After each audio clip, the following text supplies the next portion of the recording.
ओसा प्यास न भाग ही, जब लग धसे न आब। ओस के चाटने ते प्यास नहीं समाप्त हो सकती। प्यास बुझाने के लिए ते 2 गिलास गट गट पीने पड़ेंगे। ऐसे ही जो साधना तुम करते हो, पहले हम क्या साधना करते थे, काली सूखी सी ऐसे गिल्ली सूखी घी में जोत बनाया करते और वो कट्ठी बनाकर धरते थे 10, 15, 20 महीने के लिए। और वो ऐसी होती थी, वो जलाते ही 10 मिनट में ना पकड़े, 2 मिनट में बुझ बाज ले, आधी देर तक लाते लाते हुआ मंत्र भी पूरा ना हुआ करता, वो जो जाने थे वो करते थे, वो तो भी बंद हो जाती थी। और फिर ₹100 का मंगलवार ना प्रसाद बूंदी बांट देते थे। कहते हैं ये तो ओस चाट रहे थे, इससे कोई लाभ आपको भक्ति का नहीं होना था। प्रथम तो ये शास्त्र विरुद्ध होने से वैसे हानिकारक, और जब शास्त्र अनुसार भी तुमने साधना मिल जाए फिर भी सच्चे ढंग से नहीं लगते हो, समय पर दान नहीं कर पाते हो, सेवा नहीं करते हो, सत्संग नहीं सुनते, तो भी ओस चाट रहे हो। ओस चाटन तो बात नहीं बना, ये तो गिलास गट गट पीने पड़ेंगे। सेवा भी करनी होगी, दान में भी आपने बढ़ चढ़कर हिस्सा लेना पड़ेगा। आप समझ लो कि जैसे पीछे किसान बीज बीजता है, चाहे कितना गरीब किसान है और उसके बच्चों के लिए खाना भी आहार अन्न नहीं है, वो उधारे लेकर के बच्चों को खिला रहा है या मोल लेकर खिला रहा है, उसी में से बीज अवश्य बीजता है। और बीज नहीं बीजेगा तो वो और महाकंगाल हो जाएगा। ऐसे ही हम चाहे कितने ही गरीब नजर आते हैं, अपना परमात्मा के नाम पर दान धर्म पाठ अवश्य करते रहना होगा, और यही आपको आबाद करेगा। अब अनजान लोग कहते हैं, जो सत्संग को नहीं समझ पा रहे, वो एक आध कह देता है, कहां से लाऊं इतने पैसे, मेरा तो खाने का भी गुजारा नहीं होता।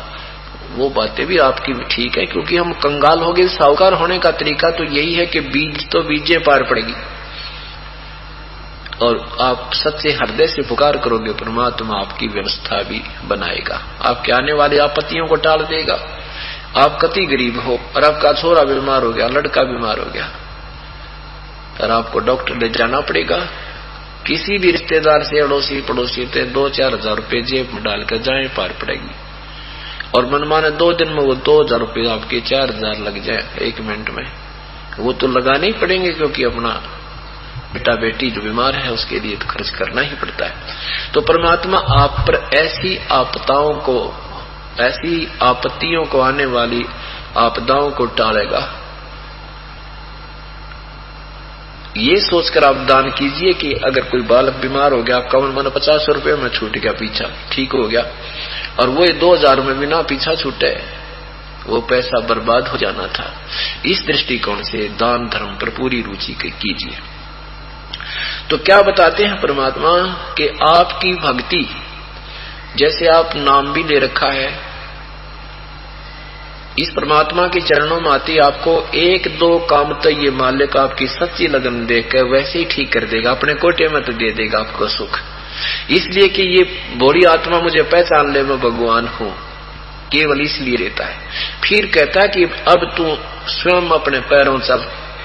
बच्चे को उंगलियां पकड़कर चलाते हैं, अगर वो पैर रखना शुरू कर दे तो उसने 50-100 फुट घुमा देते हैं, और वो पैर 1-2 बार उठाकर फिर कति लटक जाए, हाथा का सनुड़े पटक देते हैं, बैठा रहे तो नहीं चला है। तो परमात्मा पहले तो हमें उंगली पकड़कर चलाते हैं, और फिर जो चलता दिखे फिर उसने और घुमा देते हैं दूर तक, तो फिर हमने खुद ही चले पार पड़ेगी। तो परमात्मा को जब आप यहाँ आते हो, प्रभु कबीर परमेश्वर अपने कोटे में आपको पाए चलने योग्य अर्थात आकर्षण देता है कि मैं पूर्ण परमात्मा हूँ, और आते ही 1-2 काम तो ऐसा सार देगा आपका, आप सोच भी नहीं सकते। पर हमारे ऊपर आपत्तियों के ढेर होते हैं, हम कंगाल हो गए, हमारी शाखा सूख गई, हमारी वह भक्ति रूपी फसल सूखी पड़ी है जो हमने शास्त्र विरुद्ध बीज रखी थी, या शास्त्र अनुकूल कर रहे हैं तो ढंग से नहीं कर रहे हैं, दान धर्म पूरा नहीं कर पा रहे, सिमरन भी नहीं कर पा रहे हैं, तो उसके लिए कहते हैं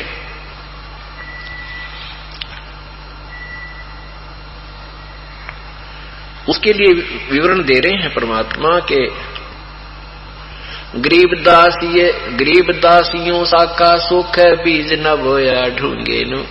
अब जैसे आपको मार्ग भी ठीक मिल गया, संत भी मिल गए, और आपने नाम भी ले लिया, तो आपने ढंग तो विधि नहीं पूर्ण रूप से इसकी ढंग से साधना नहीं की, दान धर्म सेवा में सिमरन में गहराई तक नहीं गए, अच्छी तरह डट कर नहीं भक्ति की, तो कहते हैं फिर यह भी फसल तेरी सूखेगी।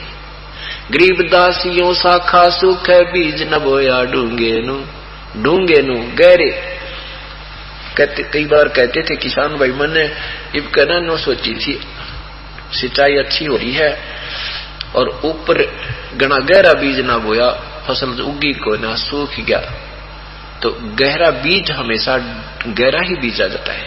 तो कहते हैं गरीब दासियों शाखा सुख है, बीज ना बोया डूंगे नु गहरे। ढूंगा माने गहरा, यानी अच्छी तरह जिस अतिथि में वो उगना होता है उस प्रक्रिया से नहीं बीजा तो भी आपकी खेती सूख जाएगी। तो क्या बताना चाहा परमात्मा ने कि पूर्ण परमात्मा की भक्ति करने मात्र से ही आपका कल्याण होगा और इसका कोई विकल्प नहीं है और इसका कोई तरीका नहीं है।